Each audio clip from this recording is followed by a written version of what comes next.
Now, really quickly, onto a piece of information. I want to give a shout out to James and Peter for kind of bringing this to my attention. So the snowfall we had this Saturday, that officially logs the snowfall during the month of November. Meteorological winter does not start until December 1st.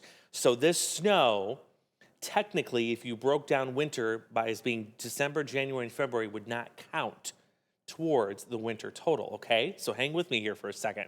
So what I did is I went back and I wanted to see which Novembers had very heavy snowfall. Because again, this is unusual to get this amount of snow this early in the season. So we'll hang tight on this graphic and I'll have Alec take a full screen and really quickly so you can see.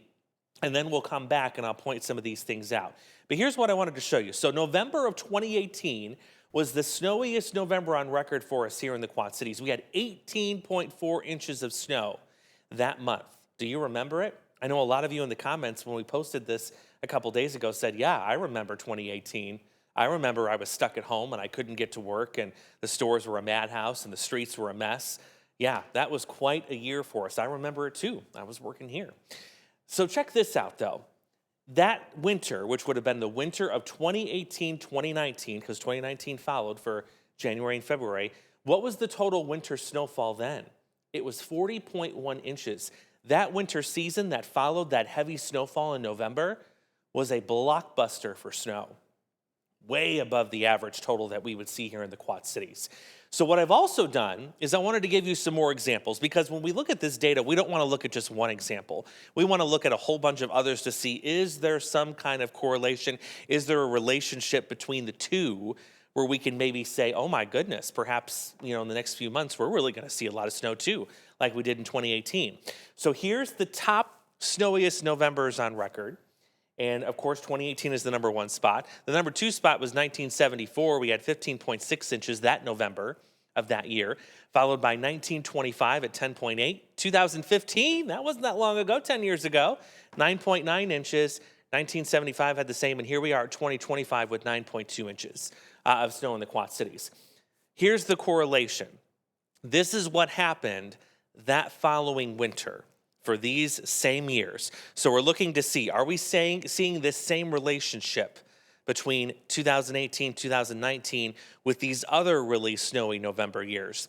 And honestly, there was only one year I found out of that bunch down here, those other years, that was above the average, and that was 1974, where we had 35.7 inches of snow for that entire season. That was 1974, 1975, by the way. The season, of course, spans 2 years. 1925, 1926 only had 16.9. 2015, 11.3. 1975, 76 had 11.2. And of course, we don't know yet for 2025 because we just entered December. The other interesting thing, and I didn't plot this on this graphic here yet. So there was a strong La Nina in 1975, the winter of 74, 75. Neutral conditions in the winter of 25, 26. Weak La Nina in 2016 and 2017, and a weak El Nino in 1975, 1976. When it comes to what was going on here, in the winter of 2018, 2019, we had a weak El Nino. Right now we have a La Nina, so the opposite of that. So we kind of have to throw out that aspect of what we saw back in 2019. But that certainly is an interesting case here where we had that early season snow in November, and then we still had quite a blockbuster snow to come for the following winter. One more piece of data, and then I'm going to get to your questions, because if you've been watching me for a long time, you know how I love to use this tool from the Midwest Regional Climate Center. It is called the Accumulated Winter Season Severity Index. It essentially is breaking down the winter by snowfall and temperatures and how long that snow has been on the ground to tell you how bad or how easy the winter has been. So here's our current winter severity. As it stands today, we are right now officially in a severe winter. And you can see that with the line there that's on your screen. The black line translates to where we are in terms of the winter season so far and its rating.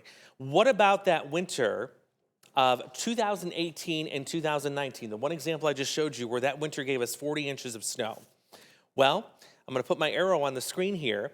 So here's our winter, present day in the black, and you can see, yes, we're in the severe category.